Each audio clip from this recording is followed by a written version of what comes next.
Welcome to the Health, Wealth, and Love podcast. My name is Antoinette Lee. I am an insurance consultant, a business consultant, a speaker, a teacher, and whatever I need to be, right? So I am going to go over Medicare. I'm sure that's the reason why you clicked on this video. We're going to go over Medicare costs for 2024. So, of course, you know Medicare, right? You get the red, white, and blue card in the mail. It's original Medicare. It has Part A and B on it, right? And you think you're covered at 100%. No, you realize you need more coverage, right? You have to have a Med Sup or Medicaid, or you may even have an alternative Medicare Advantage, right? So, a lot of people want to know, what is the cost associated with original Medicare, right? What will my Part A cost? What will my Part B cost, right? So we're going to break it down in this video. Please like, comment, subscribe. Please put in a comment below any questions that you may have pertaining to this video. I'll try to make more videos and also answer your questions. Please call the number below if you have any questions regarding Medicare. I'll definitely try to direct you to the right place or help out as much as I can, right?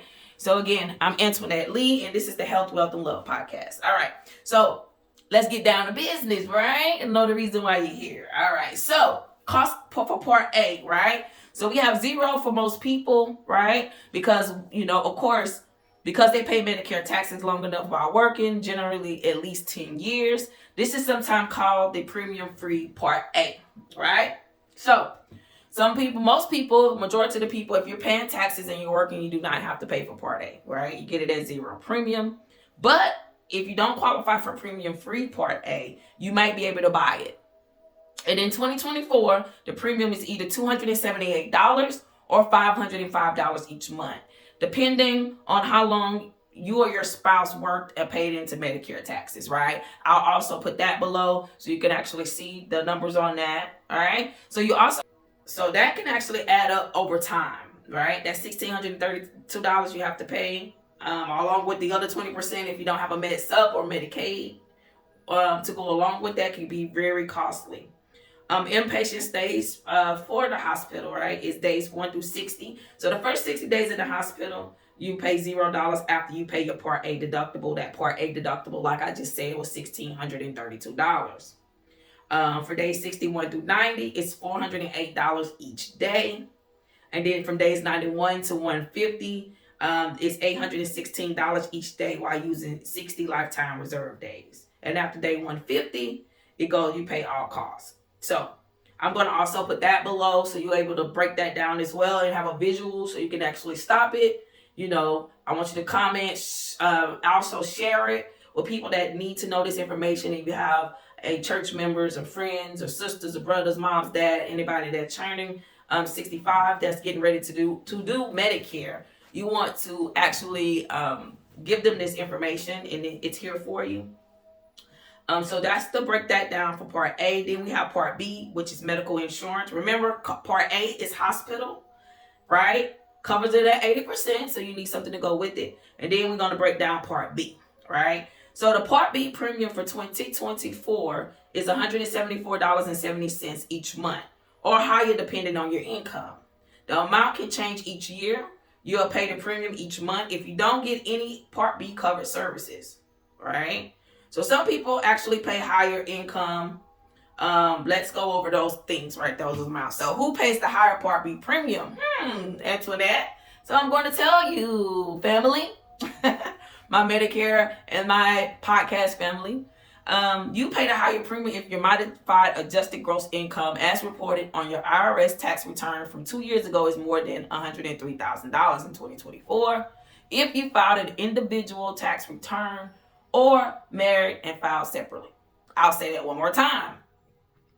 You'll pay the higher premium if your modified adjusted gross income as reported on your IRS tax return from 2 years ago is more than $103,000 in 2024. If you file an individual tax return and are married and filed separately. Now, it's $206,000 in 2024 if you're married and you file a joint tax return. So that's $103,000 if you're single, right? And you file taxes separately, or $206,000 if you file a joint return. That kind of breaks it down for you guys. So it tells you, kind of give you a bracket on if you pay higher. Looks like you will pay a higher Part B if your income is above $103,000 and up, right? And it kind of goes down. So this video, so you can actually see, so you can kind of know. I know everybody's not low income. If you do have a higher income, I know that's something on your question, like how much is my cost, right? How much is with my Part A premium? Do I have to pay for Part A? Will I have to pay for Part B? I know those are the questions, that freak people out, that I get all the time. So I'm making these videos because I get these questions all the time when I'm out and about and I'm doing my marketing. I'm also do webinars, future webinars on these things where you can actually join me and I can answer your questions on this stuff. But it freaks people out, and that's one of the things I've been put here to do, is to help people get this stuff sorted out. So the deductible for Part B is you'll pay $240 before original Medicare starts to pay. You pay this deductible each 1 year, right? So remember, you have a red, white, and blue card in the mail, and you think, they think, yay, woo, right? You covered 100%. You're not, and that's where the problems usually start to come in at. You start to get bills in the mail. You start to get being charged high costs when you go into the hospital, when you go into the doctor's offices, when you start getting all these medical treatments and need these medical care, and that's when the bills start to rack up, and you're wondering, why I'm getting these bills. What can I do in order to offset the cost? Well, you can actually enroll in a MedSup, right? You actually have a period where you can enroll in a MedSup. Usually you can enroll any time of year in a MedSup. It does the cost. The thing about MedSups is you do have a cost associated with it. So for lower income people, this is probably not a viable option for them. And if you are low income, you may want to check out Medicaid. That's your local state-based insurance through Medicaid. Is for low income. A lot of people don't know, once you turn Medicare, they be like, oh, I applied for Medicaid. They always turn me down. Guess what? When you become Medicare eligible, when you get your Part A or Part B, you can go ahead and reapply again. Because you have that Medicare card, you're not eligible to reapply again. Now, also stipulations, right? You have to be able to be in that income bracket, and they do have this access things and a lot of other things that go along with it. But that's another video for another day. I'll make a video on Medicaid. All right, so back to the cost. And then you also have Part D. So with Part D, you can actually enroll in Part D if you have Part A or Part B or both. So monthly premiums based on which plan you join. The amount can change each year. You may also have to pay an extra amount each month based on your income, right? So sometimes you have to pay a premium for Part D. So you have your Part A, you have your Part B premium, and then you have your premium through your standalone prescription drug plan, right? So you might pay a penalty as well if you don't join whenever your Part B starts. Now, that penalty is one of those things that a lot of people are not aware of. I don't have prescriptions right now. I'm not joining a Part D plan, right? Well, if you don't join the Part B plan, you got a penalty. And that penalty goes on and on and on and on. And actually, the penalty for your Part D looks like it is 1% each month. That's 12% a year. You could have signed up for Part D but didn't get it, right? So you'll pay an extra 1% each month. That's an extra 12% each year. The penalty is added to your monthly premium. It's not a one-time late penalty. You'll pay the penalty each month for as long as you have Part D coverage. Even if you change plans, right? So it's really good just to go ahead and get it. Enroll in it. Even if you don't want it right now, enroll in it anyway, right? Also, like I said, if you have credible drug coverage, or if you qualify for extra help, you won't have to pay a penalty. Extra help is low-income subsidy. I do a low-income subsidy for a lot of my clients. I help them with that. I also help them apply for Medicaid as well. I point them in a direction on how to apply for extra help and apply for Medicaid, right? With extra help, what they do is help you pay, like a subsidy that helps pay for prescriptions. It goes with any plan that you enroll into, even standalone or even Medicare Advantage. It helps pay, they'll pay that penalty for you. And a lot of plans are based on where you actually have a copay. It lowers your copay that you would normally have to pay. So say if you had for example, say if you had a name brand drug, right? The drug is expensive, right? So what you will have to do is you'll be paying a higher cost, or you can enroll in extra help if your income allows that.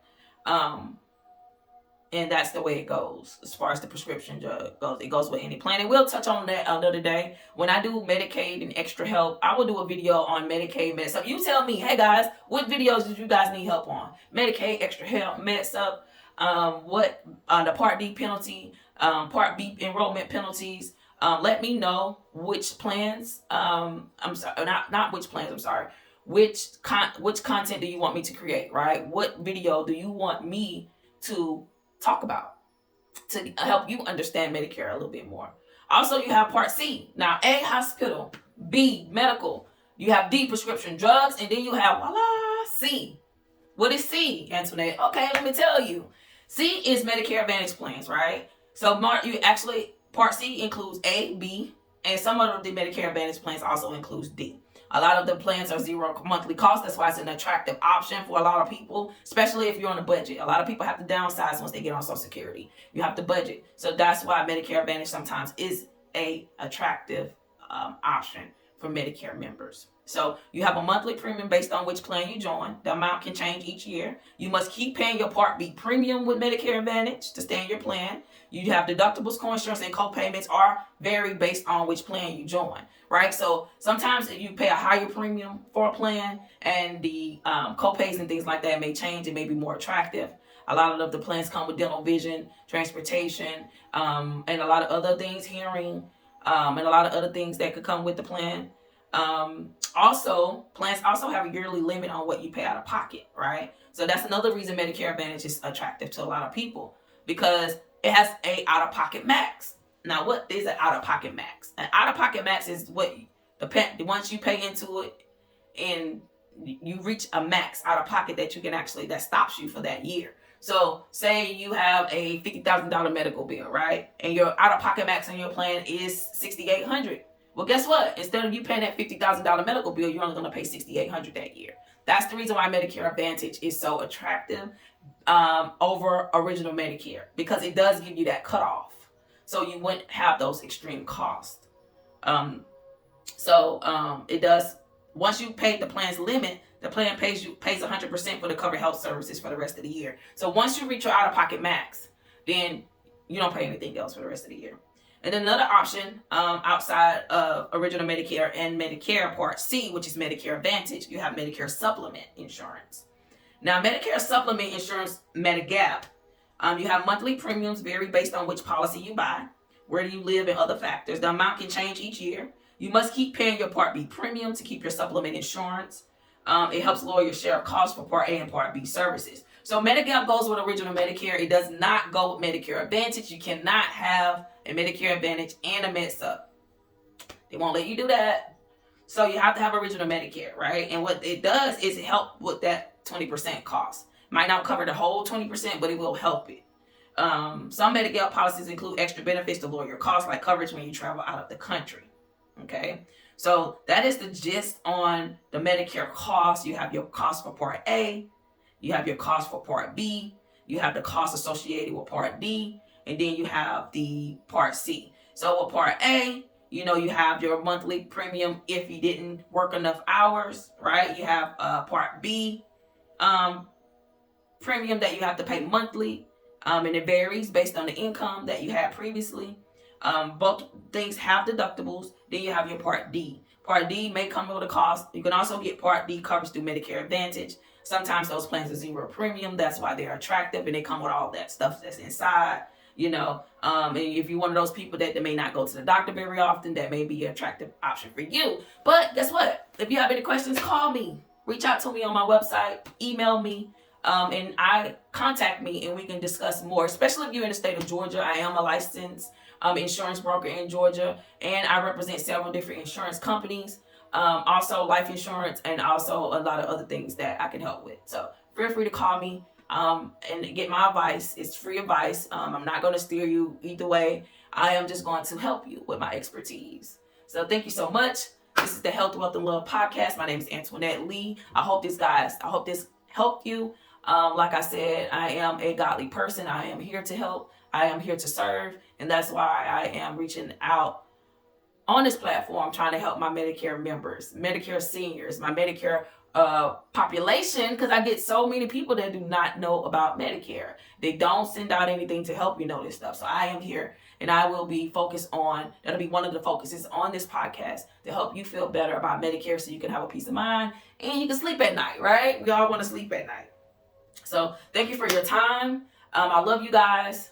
Please just do your best and let God do the rest. Because what? We're blessed by the best, right?